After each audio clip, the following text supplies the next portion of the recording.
दोस्तों, आज दुनिया में अपनी वेल्थ को बढ़ाने और फाइनेंशियल फ्रीडम अचीव करने के लिए फाइनेंशियल नॉलेज का होना बहुत ज़रूरी होता है।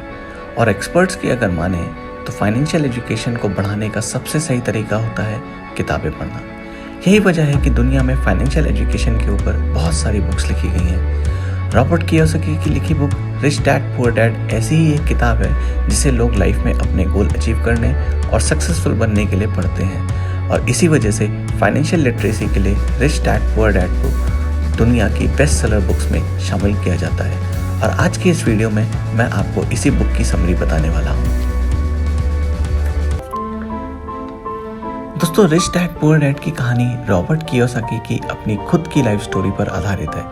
इस किताब में वो अपने दो पिताओं के बारे में लिखते हैं, जिनमें एक उनके खुद के पिता हैं जिनको उन्होंने बुक में पुअर डैड का टाइटल दिया है, और दूसरे उनके मुंह बोले पिता हैं जो एक्चुअल में उनके एक दोस्त के पिता हैं जिनको रॉबर्ट ने बुक में रिच डैड का टाइटल दिया है। रॉबर्ट के असली पिता बहुत ही ज़्यादा पढ़े लिखे हैं और हार्ड वर्किंग इंसान हैं, जो कि पेशे से एक टीचर हैं लेकिन फिर भी फाइनेंशियली काफ़ी वीक है। इसलिए बुक में रॉबर्ट उनको पुअर डैड कहकर बुलाते हैं। जबकि रॉबर्ट के मुंह बोले पिता केवल 8th क्लास तक पढ़े हैं, लेकिन फाइनेंशियली एजुकेटेड होने की वजह से आज वो अपने शहर के सबसे इज्जतदार और सबसे बड़े बिजनेसमैन हैं। इसलिए रॉबर्ट किताब में उनको रिच डैड कहकर बुलाते हैं। इस किताब में रॉबर्ट के रिच डैड 30 साल तक रॉबर्ट को 6 ऐसी लर्निंग्स देते हैं जो लाइफ में कामयाब बनने, अमीर बनने और अमीर बने रहने के लिए बहुत ही ज़रूरी हैं।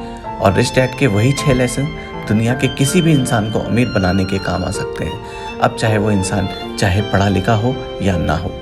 तो चलिए अब आपको रिच डैड द्वारा रॉबर्ट को दिए गए उन्हीं 6 लेसन्स के बारे में आसान भाषा में बताते हैं। Lesson number 1, rich don't work for money, money work for them.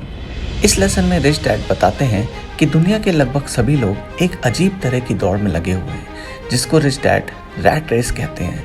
दरअसल आज की दुनिया में हम सबका एक ही उद्देश्य है कि अच्छी पढ़ाई करना, अच्छी नौकरी पाना, शादी करना और फिर ज़िंदगी भर अपनी सैलरी से घर और कार जैसी चीज़ों का लोन भरते रहना। लोगों को इस बात का एहसास ही नहीं होता कि इस तरह की लाइफ में वो मेहनत को सबसे ज़्यादा करते हैं, लेकिन उनकी मेहनत का फ़ायदा उनको नहीं बल्कि किसी और को मिलता है।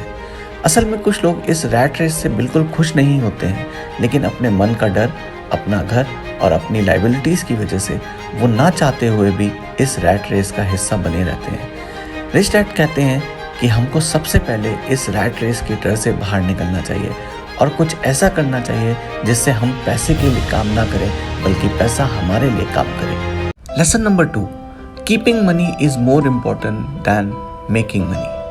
दोस्तों, दुनिया में आपको ऐसे बहुत से स्पोर्ट्स पर्सन एंड सेलिब्रिटीज़ मिल जाएंगे जो एक समय में तो बहुत अमीर थे, लेकिन आज उनके पास कुछ भी नहीं है।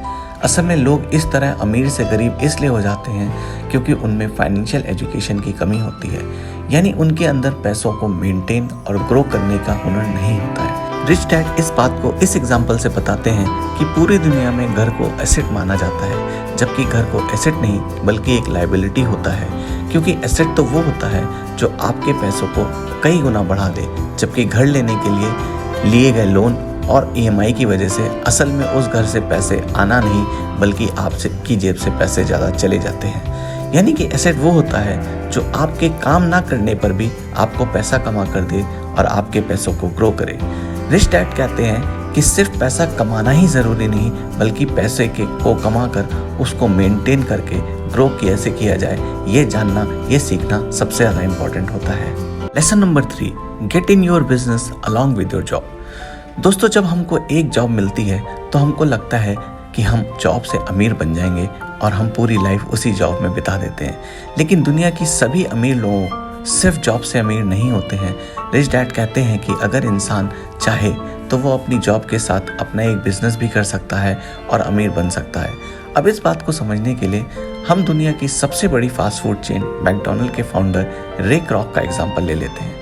अगर हम लोगों से पूछा जाए कि रे क्रॉक किस बिजनेस से पैसा कमाते हैं तो हम सभी का ये जवाब होगा कि फास्ट फूड बिजनेस से, लेकिन असल में रे क्रॉक का मुख्य बिजनेस फास्ट फूड नहीं रियल एस्टेट है, क्योंकि मैकडॉनल्ड के रेस्टोरेंट ओपन करते करते आज वो पूरी दुनिया के सबसे बड़े रियल एस्टेट ओनर बन चुके हैं। यानी कि फास्ट फूड का बिजनेस करते करते उन्होंने रियल एस्टेट का ऐसा एम्पायर खड़ा कर दिया है जो कि आज उन्हें सच में अमीर बनाता है। इस तरह एक आम इंसान भी अपनी जॉब के साथ कुछ ऐसे एसेट्स और सोर्स ऑफ इनकम क्रिएट कर सकता है जो कि उसको पैसे कमा कर दे। और इसके लिए बुक में राइटर ने कुछ एग्जाम्पल भी दिए हैं जिनमें कि बिजनेस करना, स्टॉक मार्केट में पैसा लगाना और रियल एस्टेट में इन्वेस्ट करना शामिल है। इनमें से कोई भी तरीका अपनाकर आप अपने लिए एक पैसिव सोर्स ऑफ इनकम बना सकते हैं। Lesson number 4, taxes are for only middle class and poors. दोस्तों, इस चैप्टर में रिच डैड टैक्स की हिस्ट्री बताते हुए कहते हैं कि टैक्स सिस्टम को अमीर और गरीब के बीच के डिफरेंस को कम करने के लिए बनाया गया था। यानी कि पहले सिर्फ अमीर लोग टैक्स देते थे और उस पैसे का गरीबों की सुविधाओं पर खर्चा किया जाता था।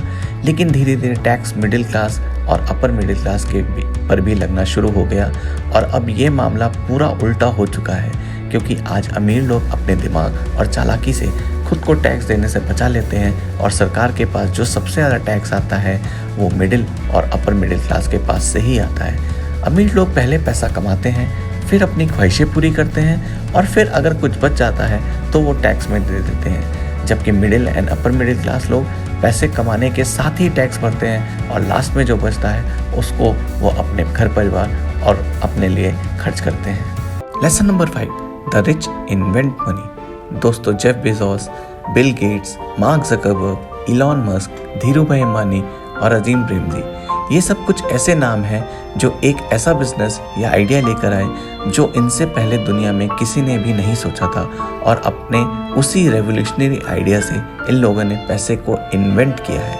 इससे पहले कि मार्केट में मौजूद अवसर को कोई और ढूंढ पाता, इन लोगों ने उस अवसर को ढूंढा और उस पर तुरंत एक्शन लिया। इसलिए कहा जाता है कि इन लोगों ने पैसा कमाया नहीं बल्कि उसको इन्वेंट किया है। उसी तरह आपको भी सिर्फ पैसा कमाने के बारे में नहीं बल्कि पैसा इन्वेंट करने के बारे में सोचना चाहिए। Lesson number 6, rich learn all the time and know how to sell their ideas. दोस्तों, दुनिया में ना जाने कितने ही लोग मैकडॉनल्ड के प्राइस पर उससे कहीं बेहतर बर्गर बनाकर बेचते हैं, लेकिन अपने प्रोडक्ट या आइडिया को बड़े स्तर पर किस तरह बेचा जाता है इसकी समझ हर इंसान को नहीं होती। तभी तो मैकडॉनल्ड से बेहतर बर्गर बनाने के बावजूद भी वो अपने बर्गर को एक लिमिटेड एरिया में ही बेच पाते हैं, जबकि मैकडॉनल्ड पूरी दुनिया के अंदर अपने बर्गर बेचता है। असल में इस लास्ट लेसन में रॉबर्ट ये बताते हैं कि अमीर इंसान अमीर होने के बाद भी नई चीज़ें और नए स्किल को सीखना बंद नहीं करता है और अपनी इस आदत की वजह से उसको ये पता होता है कि अपने प्रोडक्ट या आइडिया को दुनिया में बड़े लेवल पर कैसे बेचा जाता है। दोस्तों, उम्मीद करता हूँ कि rich dad poor dad book के ये 6 लेसन आपको समझ में आए होंगे। अपना फीडबैक मुझे कमेंट करके ज़रूर बताइएगा और वीडियो पसंद आया है तो इसको लाइक ज़रूर कर दीजिए, इसको शेयर करिए, चैनल पे नए हैं तो सब्सक्राइब करिए। मिलेंगे नेक्स्ट वीडियो में, तब तक के लिए थैंक यू, जय हिंद।